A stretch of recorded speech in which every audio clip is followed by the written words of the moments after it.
Olá, gente boa de Deus, a paz de Cristo Jesus sobre a tua vida. Pastor Adriano Moreira aqui com você, mais uma vez, no nosso ITEC, Instituto Teológico de Estudos Contemporâneos e também cristãos. E, ao mesmo tempo, também estamos no nosso curso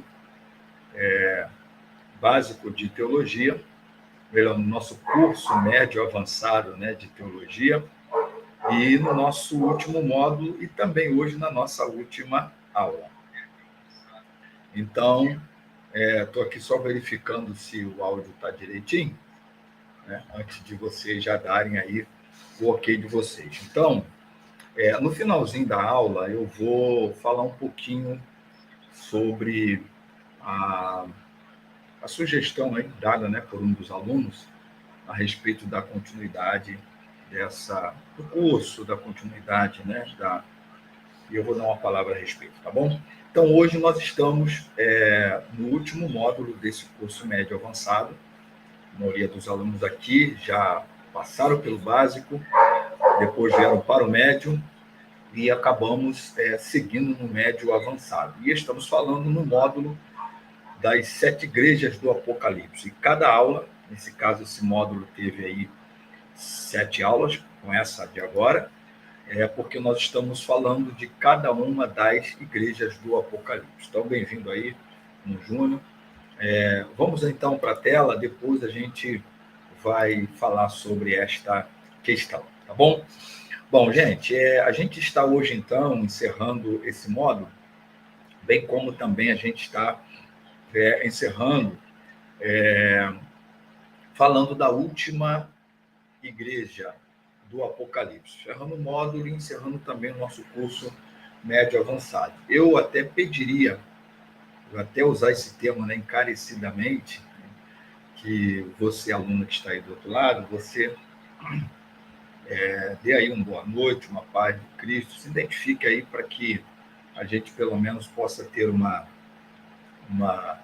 despedida dessa aula aqui, do módulo também, e também do curso, de uma maneira mais personalizada, mais direta. Então, peço essa gentileza aí, porque quase sempre os que falam são o irmão Nivaldo, o irmão Júnior e o irmão Roberto. Então, os demais aí, por favor, dá-nos essa alegria, pelo menos nessa aula de hoje, vista ser a última aí do módulo, tá bom?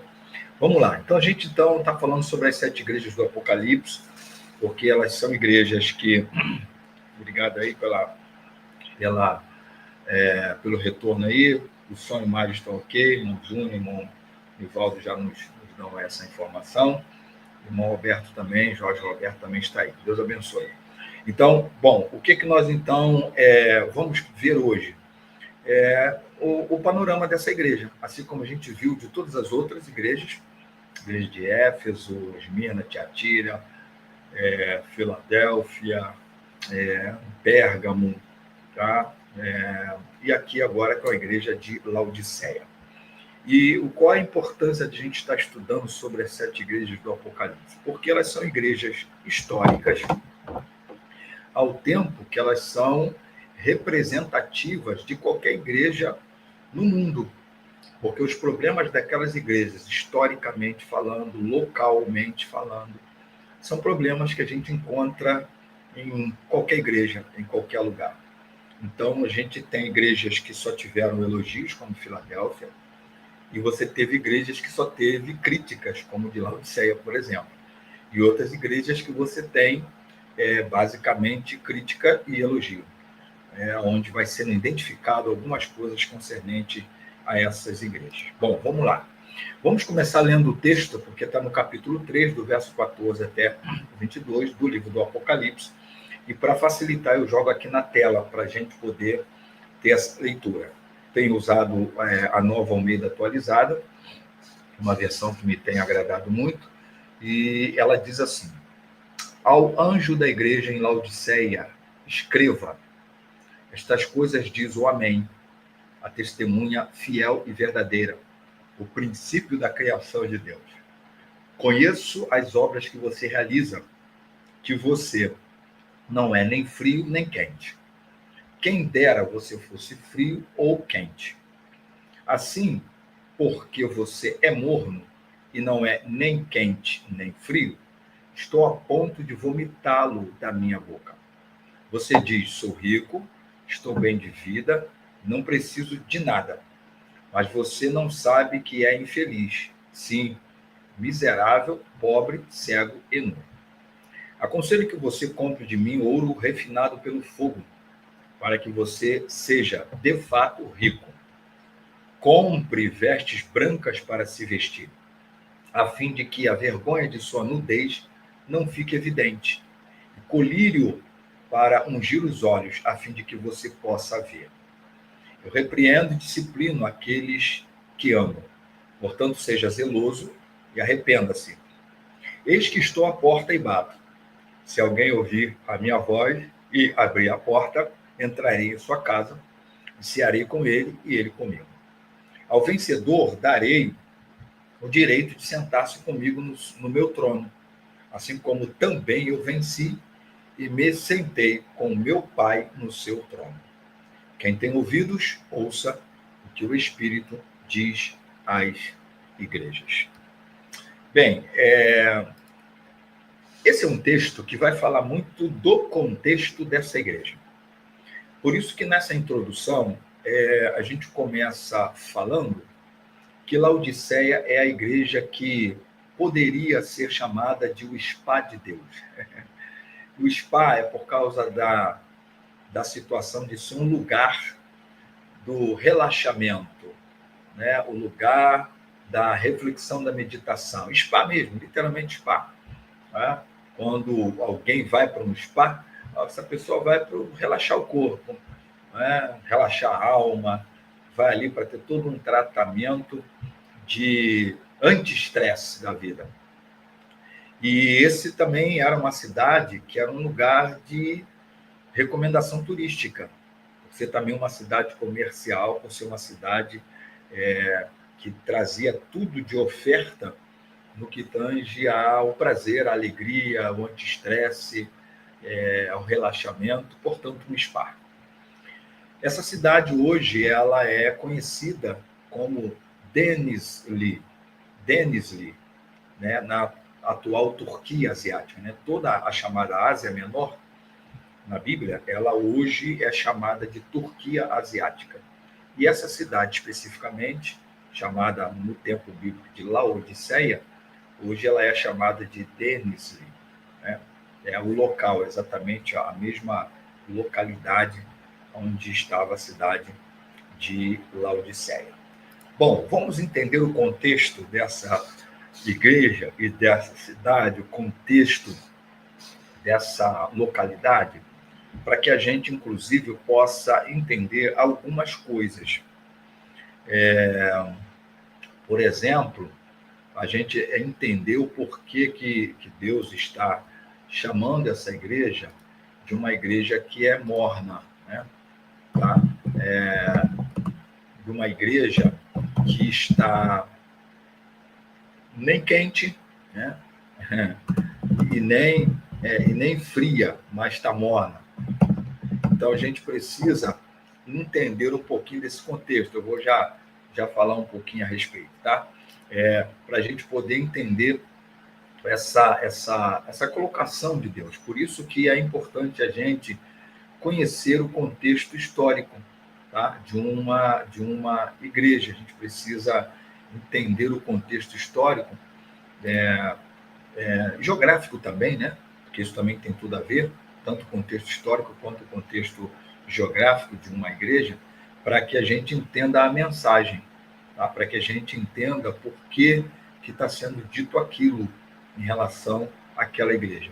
Ok? Então, é muito importante a gente, sempre que pegar qualquer que seja o texto bíblico, a gente entender o que está por trás, qual é o contexto. E a gente vai, com certeza, entender a mensagem de Deus para a sua igreja, né? Ou para aquele texto, enfim. Ok? Então, vamos lá. A primeira coisa que a gente precisa entender é que essa cidade ela foi fundada no 3º século, né? 300 e pouquinho, antes de Cristo. por um daqueles imperadores seleucidas, né, chamado Antíoco II. E ele, ao fundar essa cidade, ele dá o nome dessa cidade, que era o nome da sua mulher. O nome da sua mulher chamava-se Laodice, por isso ficou Laodiceia, né, o nome da cidade. Isso antes do Novo Testamento começar, antes da história do Novo Testamento começar. Foi a época em que o Império Grego ele foi dividido entre os Seleucidas ao norte da Palestina e os Ptolomeus na região ali do Egito ao sul da Palestina. E esse foi um dos imperadores, esse foi um dos líderes, né, Seleucidas, chamado Antíoco II. Para também diferenciar essa cidade de outras cidades, porque haviam algumas outras cidades que também chamavam-se Laodiceia, ela passou a ser chamada Laodiceia do Lico, por causa do rio que passa nessa região e que na época era chamado então de Rio Lico. Então ela ficou conhecida como Laodiceia do Lico, ou Laodiceia do Rio Lico. Essa cidade fica localizada à margem sul desse rio, tá? Basicamente a 10 quilômetros ao sul da cidade de Herápolis e da cidade, e 16 quilômetros ao oeste da cidade de Colossos. Vale aqui dizer, para a gente já começar a entender por que Deus chama essa igreja de morna, é porque havia uma questão das águas que abasteciam a cidade de Laodiceia. Havia um canal de águas quentes que vinham de Herápolis, né? De uma dessas cidades, Herápolis e Colosso, e águas frias, né? Águas frias, água morna, água gelada, né? Vamos dizer, que vinha da outra cidade, Colosso. No meio do caminho, essas águas se encontravam, né? Vamos chamar de um canal, e que abastecia a cidade de Colosso. Só que essa água, quando lá chegava, ela nem era uma água térmica, que serve, né, para questões até medicinais. Por exemplo, aqui no nosso Mato Grosso do Sul, nós temos muitos lugares assim. O Rio de Janeiro também, mas são mais reservados, né? Mas Mato Grosso você encontra com mais quantidade. Lugares térmicos, que é aquela água quente, né? Na natureza mesmo, né? Mas lugares de águas quentes, elas são medicinais. E a água normal, como a gente bebe, essa água que não está gelada, mas ela é uma água de uma fonte, né? Qualquer fonte, né? Que seja, né, não contaminada por nenhuma poluição, ela é uma água que a gente chama de água fria, água morna, né? Água fria, ou água que pode ser bebida tranquilamente. Só que essas águas, elas vinham cada uma de uma fonte, uma térmica, a outra normal, mas elas se encontravam, né, num canal que abastecia a cidade de Laodiceia. Como é que ela chegava em Laodiceia? Ela chegava não própria para beber, porque ela não era aquela água já normal, natural, e também não era mais uma água térmica, porque ela foi juntada. Então chegava lá o quê? Uma água morna, que ela não servia nem para beber e nem servia para as questões medicinais. Então, claro, servia para de repente, ter que ser para tomar um banho, para lavar alguma coisa, etc. E tal, mas eram águas que acabavam não sendo próprias nem para o beber e nem tampouco para as questões medicinais. Então, essa água era uma água morna, literalmente. E é nessa comparação que Deus está fazendo dessa igreja, no sentido espiritual. Então, está dizendo que essa igreja nem era uma igreja que estava fervorosa em Deus, nesse caso simbolizando a água térmica, e nem essa igreja estava completamente assim, fora de Deus, fora da presença de Deus, ou completamente fria e precisando, né, normalmente de um renovo, etc., e precisando automaticamente de uma mudança. Ou seja, essa igreja estava naquele meio termo, uma igreja que estava professando uma espiritualidade que não era real, uma igreja que estava professando uma vida com Deus que não era real. Aquilo que nós chamamos, na linguagem de Jesus, de hipocrisia. Por isso que Deus vai dizer que essa água não é bebível.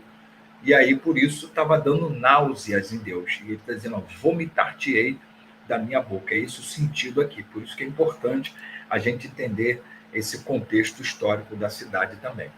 A cidade de Laodiceia, de Herápolis e Colossos era um verdadeiro spa, porque eram cidades que estavam ligadas por essa questão do que elas ofereciam, de conforto, de confortabilidade, daquele tempo, é claro, mas de uma diversão, de um anti-estresse, de um lazer e etc. Esta igreja foi vítima desse contexto, né, do que a gente está chamando de spa. Tá? Spa é uma linguagem que a gente está dando aqui. Porque essa igreja ela foi vítima do próprio contexto no qual ela se tornou. Ela se tornou uma igreja relaxada, ela se tornou uma igreja acomodada, ela se tornou uma igreja verdadeiro spa espiritual, uma igreja que entendia que não tinha qualquer necessidade, qualquer problema, qualquer situação, uma igreja que entendia se estar só na maravilha de Deus. Tá? E essa foi a grande dificuldade para essa igreja. Na letra F, a gente vai dizer que a história da igreja se confunde com a história da cidade. É o caso em que a cultura que está ao redor, ela se torna interna. Ela, por enquanto, está externa, mas ela vai influenciando e vai se tornando interna. Então, é o caso de a cultura que circundante influencia a cultura cristã.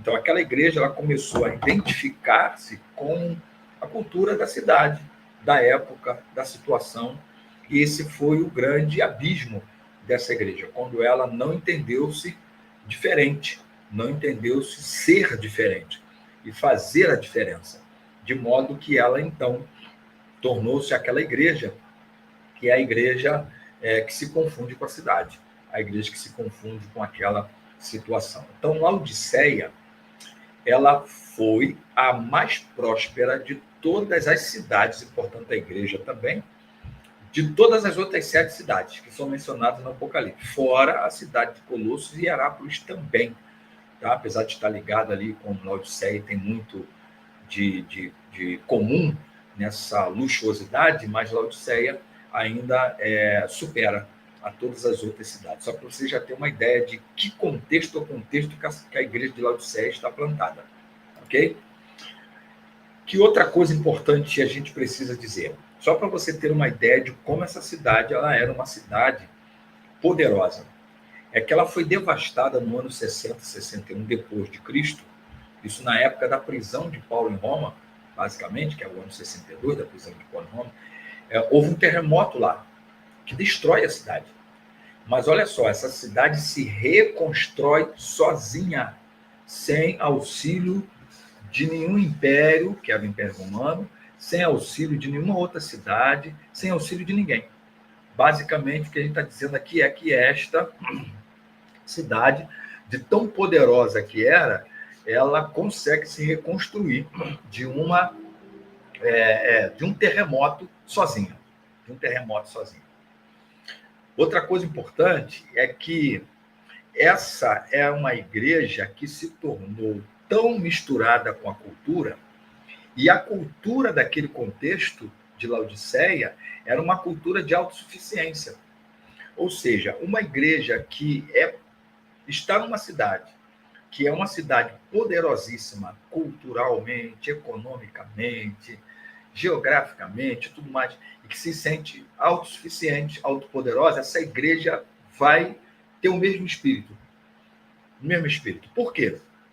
Primeiro, porque ela tinha um centro bancário extraordinário. Seria mais ou menos como um Vaticano, só para falar da contextualidade que está vivendo agora aí, nessa situação aí de Papa morto e Papa que vai ser eleito. Tem um banco, né? Roma tem um banco lá, o Banco Romano, inclusive teve um aí que cardeal foi até deposto, porque estava desviando o dinheiro do Banco de Roma, tá? Que não tem nada a ver com o Banco da Itália. Então, essa cidade tinha um centro bancário extraordinário. Segundo, essa cidade também tinha um centro industrial de fabricação de tecidos. Por isso que Deus está falando que as vestes deles tinham que ser brancas. E também, ao mesmo tempo, está dizendo que eles estão nus. Por que Deus está dizendo isso? É que, apesar de serem uma indústria de tecidos, fabricando roupas, espiritualmente aquela igreja está nua. Olha o contraste do que Deus está dizendo. Terceiro, porque essa igreja, e essa cidade, claro, era conhecida no mundo inteiro por seu colírio.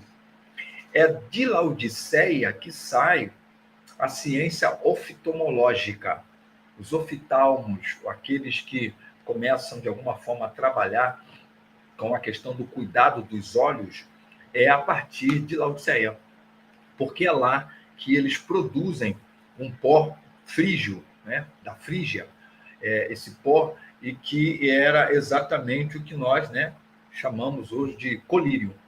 Por isso que Deus também vai dizer que eles, além de pobres, apesar de histórica, cultural, economicamente serem ricos, mas espiritualmente são pobres, apesar de ser uma indústria de fabricação de tecidos tão pelados, tão nus espiritualmente, e apesar de serem também fabricantes do colírio que importava para todos os lugares, exportava para todos os lugares, né? Eles são cegos. Jesus está dizendo que eles são cegos e precisa do verdadeiro colírio dos céus. Então, por isso que é importante a gente entender o contexto, para a gente entender por que está sendo dito aquilo para aquela igreja. Em quarto lugar, ela era uma igreja também, e uma cidade, perdão, conhecida por suas águas térmicas, que é o que eu acabei de explicar para vocês. Então, as águas térmicas dessa cidade eram conhecidas. Só que essas águas térmicas chegavam na cidade, de certa forma, já mornas, por causa do encontro com as águas frias. Águas térmicas que vinham de uma cidade, águas frias que vinham de outra cidade, se encontravam no mesmo canal para abastecer Laodiceia. Quando lá chegava uma água morna que não servia para beber e não servia mais para os fins térmicos que normalmente se utilizava. Outra coisa importante aqui é a gente falar que, quando você olha para Colossenses capítulo 4, epístola da prisão, que Paulo está escrevendo no ano 62, Colossos é uma dessas cidades, né, coladinhas aí, Colossos e Herápolis. Lá o texto fala de um sujeito, de um obreiro chamado Epáfras, que provavelmente é o que plantou a igreja de Colossos, que também tenha sido o que plantou a igreja de Laodiceia, porque o texto lá diz que a carta ele não só estava levando para ser lida na igreja de Colossos, mas também na igreja de Laodiceia. Então, essa mensagem que João, o apóstolo, está entregando, agora na época do Apocalipse, são 40 anos depois dessa igreja plantada. Então, essa igreja, depois de 40 anos, está nessa situação. Uma igreja que lá atrás, 40 anos atrás, plantada por Epáfras, uma igreja que, quando você lê a carta aos Colossenses, se entende também só uma mensagem para Laodiceia. Tem heresia lá que estão sendo combatidas, uma igreja que está sendo instruída, e etc. De certa forma, Paulo está orando para aquela igreja, para ela ser uma igreja crescendo no conhecimento da verdade, e etc. Mas agora aqui, no Apocalipse, 40 anos depois, essa igreja está numa situação caótica. Uma igreja que Deus está dizendo que está para vomitar da sua boca, uma igreja que Deus está dizendo que ela está, em outras palavras, completamente morta. Ok?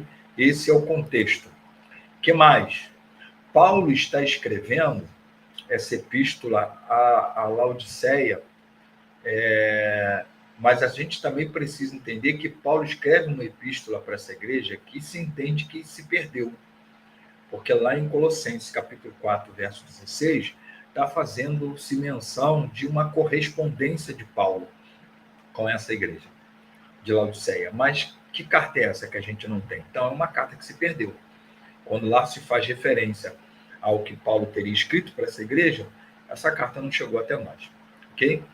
A igreja também era tão próspera quanto a cidade, e sem nenhum problema a enfrentar. Ela não teve trono de Satanás para enfrentar, como outra igreja teve.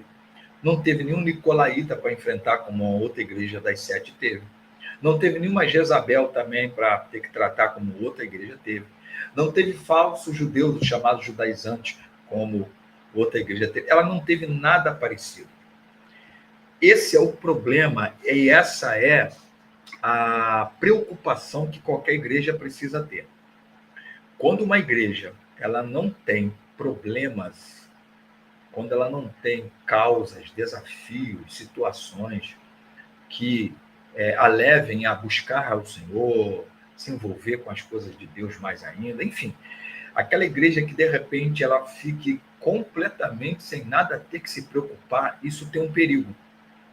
É uma igreja que ela pode ficar completamente acomodada na oração, na evangelização, na santificação, na pregação da palavra, na comunhão uns com os outros, na vigilância, porque é uma igreja que fica satisfeita consigo mesma. E uma igreja que vai ficando satisfeita consigo mesma, ela vai perdendo o seu rumo, ela vai perdendo o princípio do que foi chamado para fazer. E isso é perigosíssimo. É o caso de Laodiceia. A igreja sem adversário se transforma no seu pior adversário. Igreja sem inimigos externos se torna seu próprio inimigo. E isso a gente tem que tomar muito cuidado. Por isso que qualquer cristão, quando percebe que a vida está andando muito assim,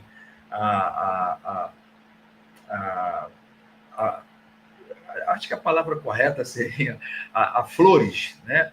A vida está assim, só maravilha, a vida está maravilhosamente assim, você tem que se tomar cuidado com isso, tem que se ficar um pouco preocupado, porque não quer dizer que você tem que estar em luta constante, peleja constante, trabalho constante, luta constante, tribulação constante, perseguição constante, não é isso? Assim como exagero de luta constante, que nunca tem um ponto para respirar por um lado, tem que se preocupar com o que está acontecendo, tá?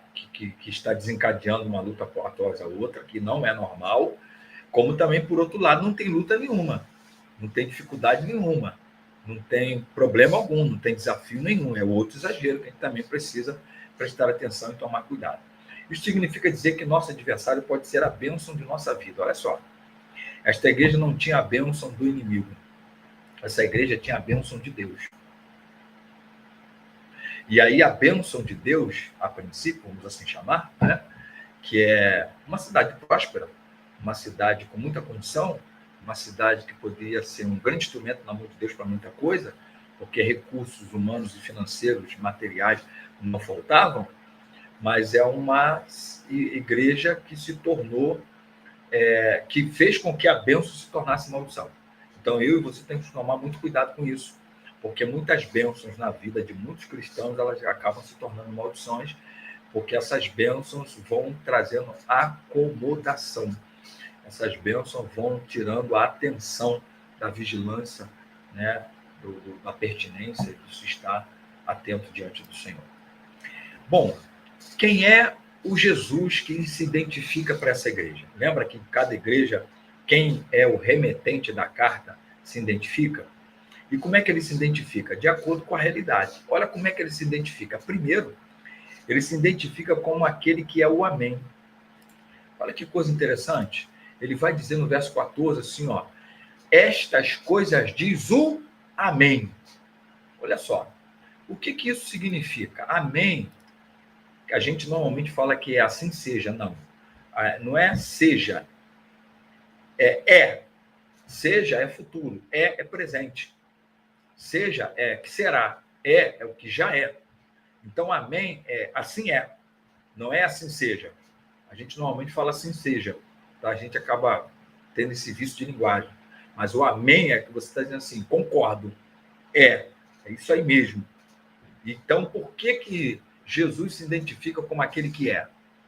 Porque aquela igreja não era.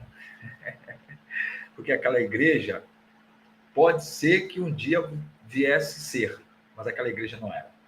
E eu dei aqui um texto de Isaías 65, verso 16, que é um texto que vai falar sobre o Deus que é verdadeiro, que é a testemunha verdadeira, tá?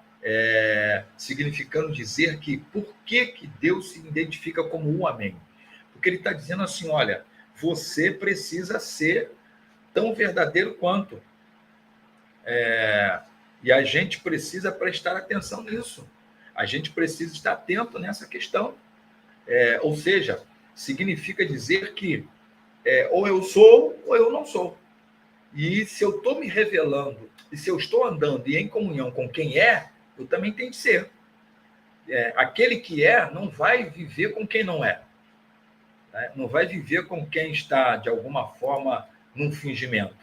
Tá? A gente não pode esquecer isso jamais. Tá?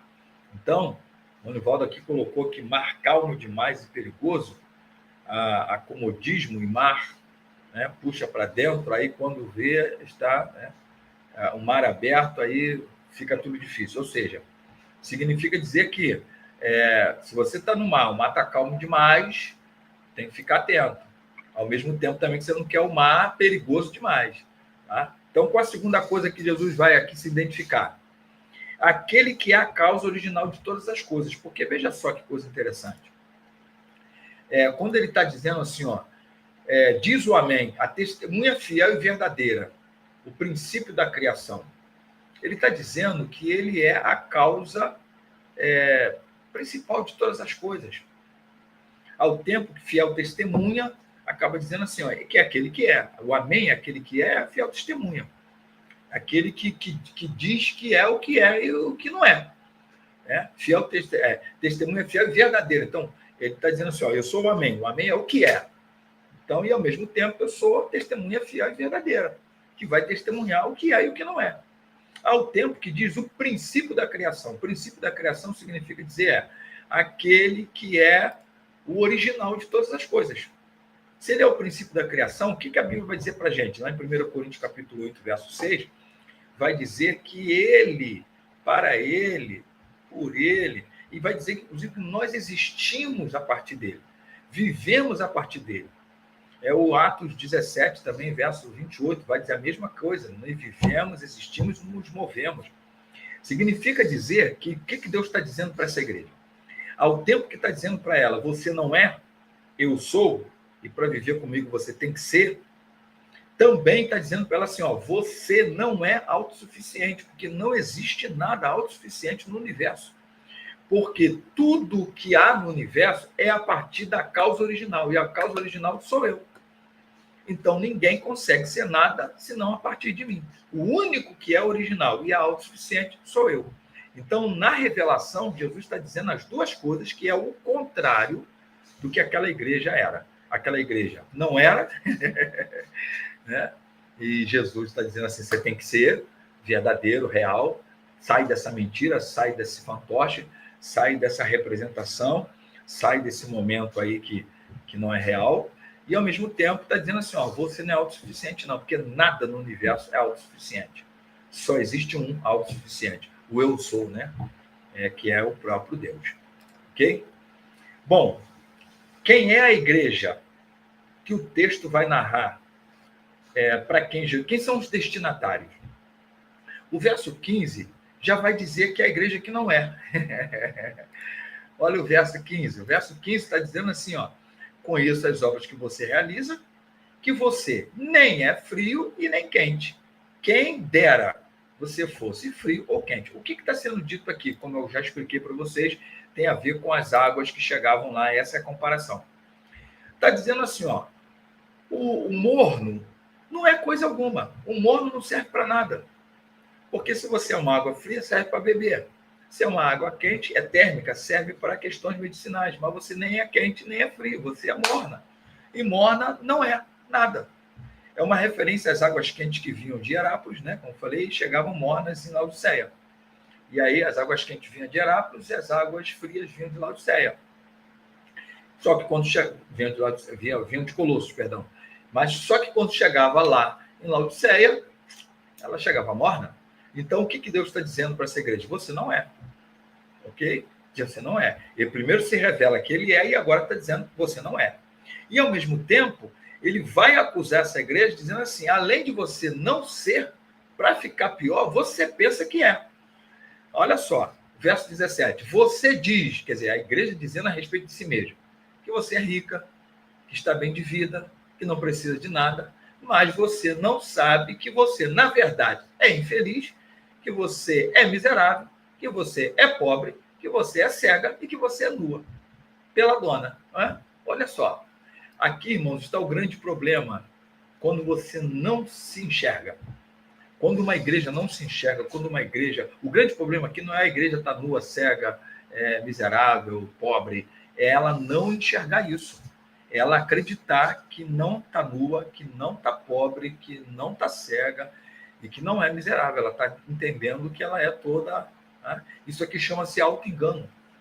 E quando um crente ele se entende nesse auto-engano, quando uma pessoa ela se entende nesse auto-engano, isso aqui é terrível. Tá? Então, eles viviam um auto-engano constante, acreditando ser o que não eram. Viver o que, na verdade, não viviam. Então, além de não serem, pensavam que eram. E esse é o problema. E aí, como é que você diz para uma pessoa que ela não é, se ela acredita que é? Como é que você diz para uma pessoa que ela não é a realidade do que ela está dizendo, quando, na verdade, ela acredita que é? Então, é complicado isso.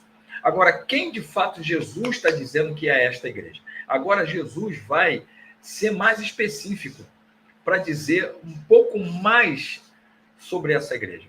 Olha o que Jesus ainda vai dizer sobre essa igreja. Uma igreja que está causando náuseas. Uma igreja que está fazendo vomitar. É isso que está no verso 15 e 16. Verso 16, ele está dizendo assim, porque você é morno, e não é nem quente, nem frio, estou a ponto de vomitá-lo da minha boca. Irmão, isso aqui é a realidade de muita gente, de muito crente. É a realidade de muita igreja local, não é? Talvez até denominacional também. Então, quais são as duas coisas que estão sendo ditas sobre essa igreja? É uma igreja que Deus está para vomitar.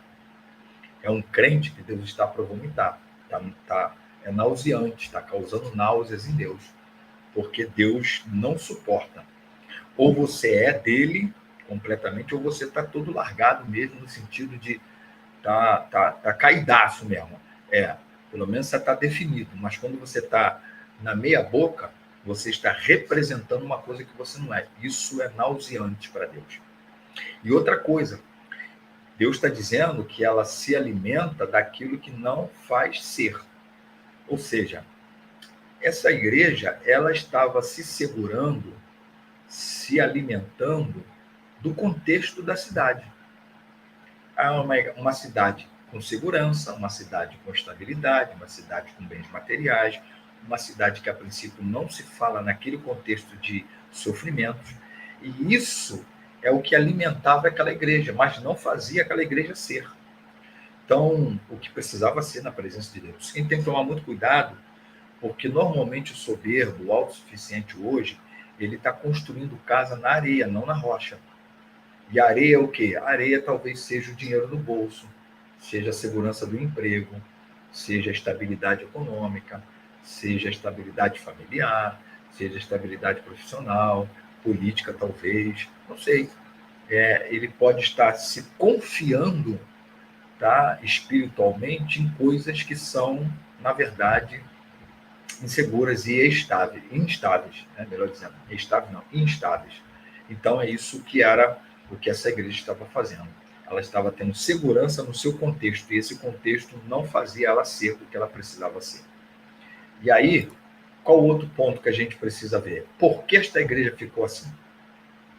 O versículo 17 já vai ajudar a gente. O que acontece é que essa igreja confundiu-se com o seu contexto. Ela confundiu o conforto histórico com a riqueza e seguranças espirituais. Ou seja, ela começou a entender que como aquela cidade era uma cidade historicamente rica, historicamente estável, historicamente produzida e produtiva, perdão, industrial, ela então entende que ela também é isso. Ela vai misturando, ela vai tendo uma segurança, uma soberba, uma autossuficiência espiritual, porque ela está num lugar onde não tem problema a ser resolvido. E esse é o problema. Quando a gente começa a entender que a gente é a cultura do lugar, é a cidade, é o contexto. Por isso que muitas igrejas na Europa, elas faliram, porque elas começaram a se confundir com a cultura. Elas começaram a entender que era igreja que não tem problema. Por quê? Porque aqui não tem fome, aqui não tem desemprego, aqui não tem instabilidade política. Nós somos do primeiro mundo. Então, se entenderam suficientes para muita coisa. E aí precisamos de Deus para quê? Então precisamos de santidade para quê? Precisamos de compromisso com Deus em que sentido? Já estamos bem, Deus já nos abençoou e essas igrejas foram morrendo espiritualmente. Até hoje você chega lá, muitos lugares que foram templos se tornaram cabarés, se tornaram casas das noites ou qualquer outra coisa, porque o comércio comprou para outra coisa. Púlpitos que hoje são aqueles lugares para servirem, né? As bebidas, né? E automaticamente se tornou lá um palco, né? Do bar, de alguma forma, né? E aí foram cultos, ou lugares onde um cantor, sei lá quem for, está se apresentando numa noite. Por quê? Porque igrejas que se entenderam seguras, e aí não vigiaram em relação a si mesmo. Outra coisa, essa igreja substituiu a estabilidade da graça de Deus e as riquezas dessa graça de Deus na vida da igreja pela estabilidade histórica e institucional. É isso que ela faz. Ou seja, ela entende que se ela está historicamente, é o verso 18, aconselho que você compre de mim ouro refinado pelo fogo, para que você seja de fato rico. É Deus dizendo assim, vamos trocar? Você está com a moeda errada, você está no banco errado. Aí vai dizer a mesma coisa, compre vestes brancas para se vestir. Esquece aí as vestimentas que vocês estão produzindo. Porque, na verdade, espiritualmente, vocês estão nus. Essas vestimentas que vocês produzem aí não tapam a nudez espiritual de vocês. Outra coisa, esse colírio que vocês produzem aí não traz os olhos espirituais de vocês à tona de novo. E vocês continuam cegos. Então, é isso que Deus está dizendo aqui. Vamos trocar o material de vocês pelo espiritual. Então, é isso que ele está dizendo. É a insistência de dizer que as portas que se abrem não podem ser fechadas muitas vezes. Essas coisas a gente precisa tomar cuidado. A melhor coisa que a gente deve fazer, muitas vezes, pelo bem do próprio reino de Deus, é até fechar a porta que foi a gente que abriu. Não foi nem Deus. Então, o que eles estão dizendo aqui, ou melhor, o que essa igreja está fazendo aqui, é se estabelecendo naquilo que é material, naquilo que é horizontal, naquilo que foram eles que fizeram, foram eles que abriram, foram eles que sustentaram. E muitas vezes tem ministérios hoje que eles estão abertos porque tem alguém financeiramente, politicamente, de forma poderosa, mantendo aquela porta aberta, mas talvez é uma porta que deveria ter sido fechada, porque nem foi Deus quem abriu, para que de fato não houvesse tanto abismo na alma das pessoas no sentido de hipocrisia, de um evangelho não verdadeiro pregado naquele lugar e de uma relação com Deus não real também ministrada naquele lugar.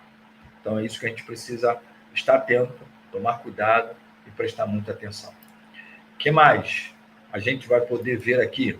O que Jesus está ensinando nesta igreja? Tá? O que Jesus nos ensina nesta igreja? Jesus vai nos ensinar algumas coisas.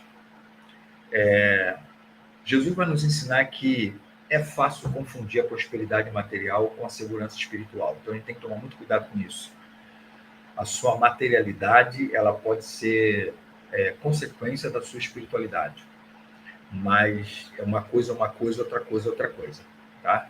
A gente precisa sempre estabelecer isso e nunca confundir o material com o espiritual. A mesma coisa, tá? Se você está numa prova material, não significa que espiritualmente você está destituído da glória de Deus. A mesma coisa, se você está prosperando materialmente, não significa que você também está prosperando espiritualmente. Uma coisa pode até influenciar outra, espiritual ou material. Também o material pode acabar influenciando negativo ou positivamente o espiritual, mas a gente não pode fazer essa confusão, porque o material ele está à parte do espiritual nesse sentido. Tá?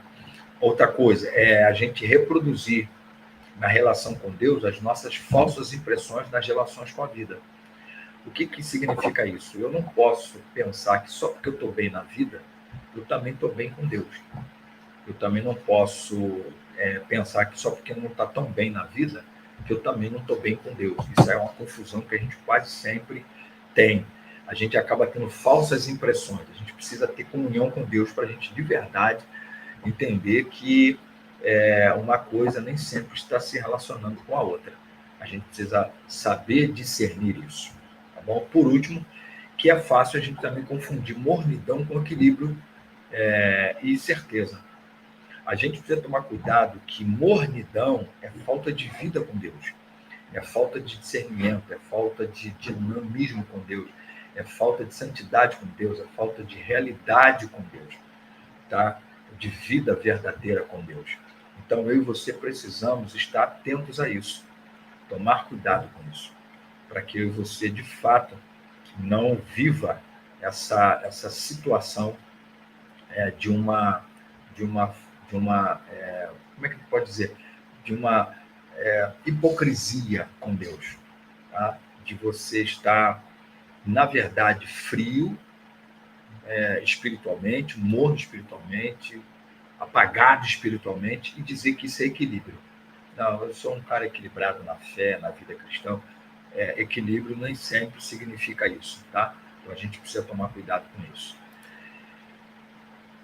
Qual a mensagem de Jesus para essa igreja? O que Jesus vai dizer para essa igreja? O que Jesus está dizendo para a igreja de Laodiceia? A primeira coisa que Jesus está dizendo para eles é: salvem-se da síndrome dos faraós. Deixa eu explicar isso aqui. Os faraós eram aqueles que, quando morriam, tudo que era deles materialmente tinha que ser colocado dentro da pirâmide.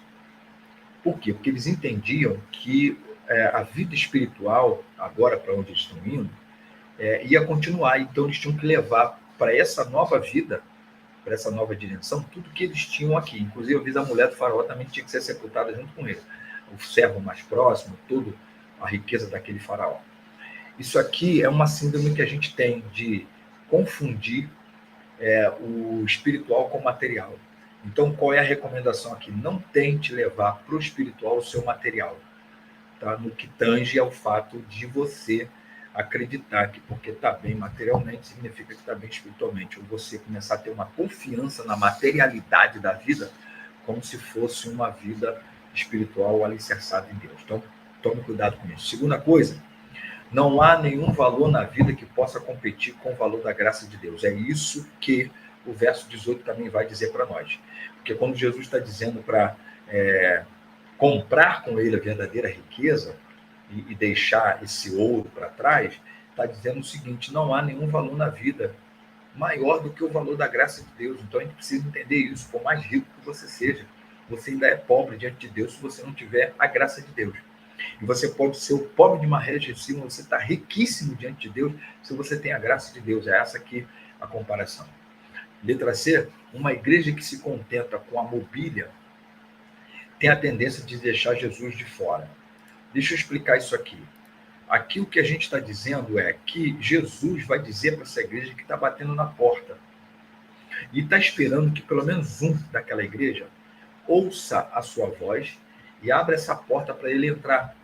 É o indivíduo abrindo a porta para que seja o coletivo atingido.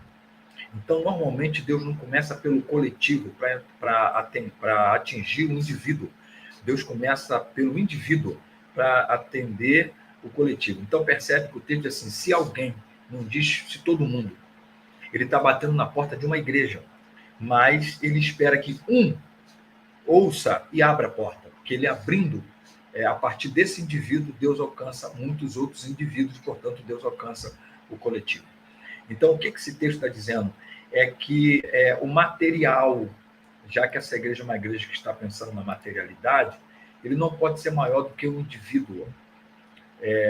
A gente precisa deixar Jesus entrar, porque se a gente prestar atenção só na materialidade da vida, por isso a gente coloca aqui a mobília.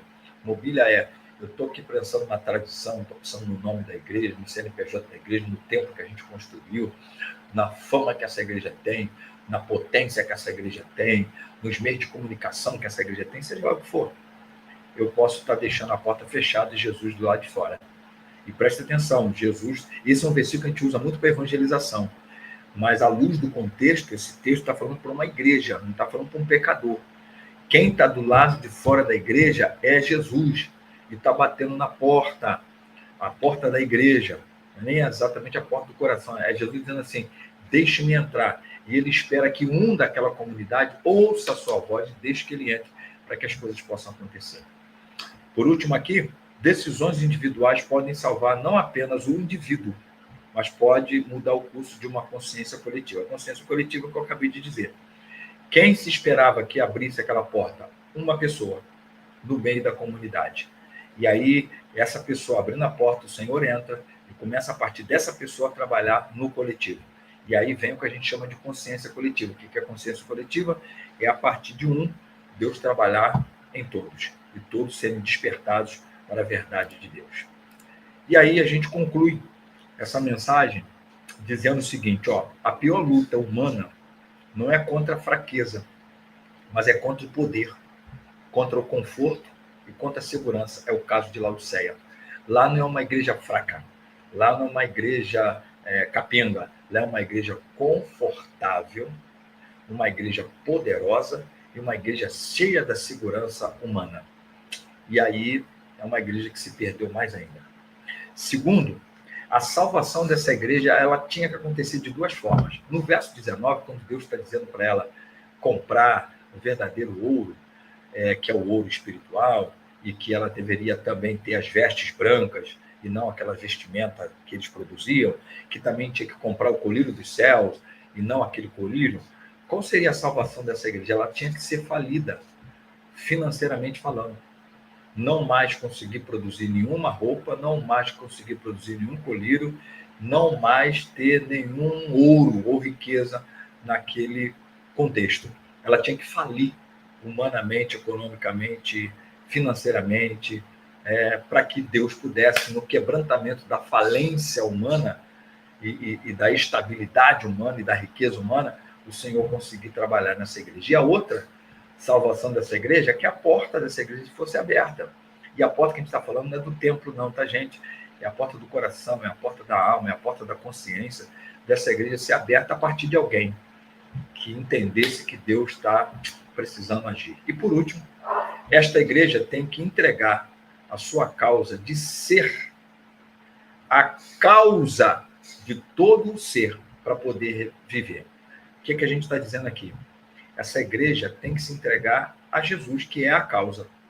Jesus é a causa de todo o ser para poder viver. Sem Jesus, ninguém vive.